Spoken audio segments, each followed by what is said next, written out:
തമിഴകത്തെ പല താരങ്ങളും ബിജെപിക്ക് അനുകൂലമായുള്ള നിലപാടുകൾ എടുക്കുന്നതായി റിപ്പോർട്ടുകൾ പുറത്തുവരുന്നുണ്ട്. തമിഴകത്ത് വിജയുടെ പുതിയ രാഷ്ട്രീയ പാർട്ടി ഉടലെടുത്തു കഴിഞ്ഞു.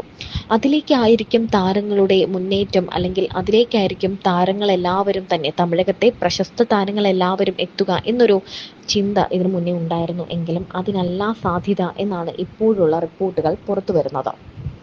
നടി മീനയും ഖുശ്ബുവും ഏറെ നാളായി ബിജെപിയിലേക്ക് വരുന്നു എന്ന രീതിയിലേക്കുള്ള വാർത്തകൾ പുറത്തുവരാൻ തുടങ്ങിയിട്ട്. എന്നാൽ ഇപ്പോൾ ഏകദേശം തീരുമാനമായിരിക്കുകയാണ്. തെന്നിന്ത്യൻ നടി മീന രാഷ്ട്രീയത്തിലേക്ക് വരുന്നു എന്ന അഭ്യൂഹങ്ങൾ വരുന്നു. നടി ബിജെപിയിൽ ചേരുമെന്നും പാർട്ടിയുടെ സുപ്രധാന ചുമതല വഹിക്കുമെന്നുമാണ് വാർത്തകൾ എത്തുന്നത്. കഴിഞ്ഞ ദിവസം ഉപരാഷ്ട്രപതി ജഗദീപ് ധൻഖറിനൊപ്പമുള്ള ചിത്രം മീന സമൂഹ മാധ്യമത്തിൽ പങ്കുവച്ചിരുന്നു. ഇതിന് പിന്നാലെയാണ് അഭ്യൂഹം പരന്നത്. താങ്കളെ കാണാൻ കഴിഞ്ഞതിൽ അഭിമാനമുണ്ട്. ഒരുപാട് കാര്യങ്ങൾ പഠിച്ചു. അത് എൻ്റെ ഭാവിയെ ആത്മവിശ്വാസത്തോടെ നയിക്കാൻ സഹായിക്കുമെന്ന് വിശ്വസിക്കുന്നു എന്നാണ് ധൻഖറിന്റെ ചിത്രം പങ്കുവച്ചുകൊണ്ട് മീന സമൂഹ മാധ്യമത്തിൽ കുറിച്ചത്. മീന ബിജെപിയിലേക്ക് എത്തുന്നു എന്ന വാർത്തകളോട് പാർട്ടിയിലേക്ക് എത്തുന്ന ആരെയും സ്വീകരിക്കും എന്നാണ് ബിജെപി തമിഴ്നാട് അധ്യക്ഷൻ നയിനാർ നാഗേന്ദ്രൻ പറഞ്ഞത്. 2026 തമിഴ്നാട് തെരഞ്ഞെടുപ്പിന് മുൻപ് മീന ബിജെപിയിലേക്ക് എത്തുമെന്നാണ് സൂചന. ബിജെപിയിൽ ചേർന്ന നടി ഖുശ്ബുവും 2026 തെരഞ്ഞെടുപ്പിൽ സുപ്രധാന ചുമതല വഹിക്കുമെന്നാണ് സൂചന.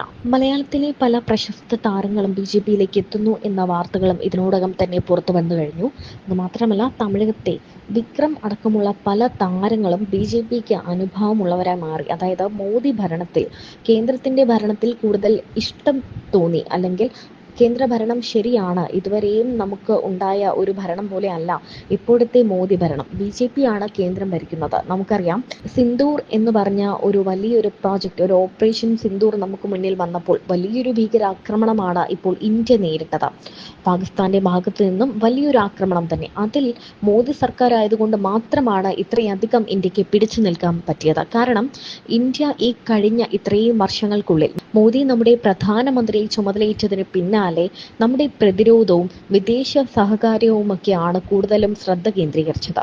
പ്രതിരോധ രംഗത്തെ ഏറ്റവും നൂതനമായ സാമഗ്രികൾ വാങ്ങിക്കാനും, യുദ്ധത്തിൽ നമ്മൾ കൂടുതൽ, ഒരു യുദ്ധം വന്നാൽ എത്രത്തോളം നമ്മൾ സജ്ജരായിരിക്കണം എന്ന് കണ്ടറിഞ്ഞ് മുൻകൂട്ടി പ്രവർത്തിക്കാനും എല്ലാം നരേന്ദ്രമോദി സർക്കാരിന് സാധിച്ചു.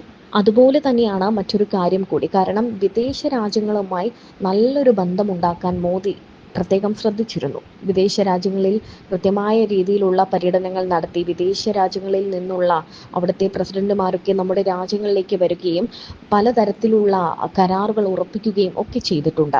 ഇത് വിദേശ സൗഹൃദങ്ങൾ, വിദേശ രാജ്യങ്ങളുമായുള്ള നല്ല ബന്ധങ്ങൾ ഉണ്ടാക്കാൻ മോദി സർക്കാരിന് കൂടുതൽ കരുത്ത് നൽകുകയാണ് ചെയ്തത്. സാമൂഹ്യ രംഗത്ത് പ്രവർത്തിക്കുന്ന പലർക്കും അതിൽ കാര്യമുണ്ടെന്ന് മനസ്സിലായി. ഇതോടെയാണ് പല താരങ്ങളും ബിജെപിയിലേക്ക് എത്തുന്നു എന്ന കാര്യത്തിൽ തീരുമാനമാകുന്നത്.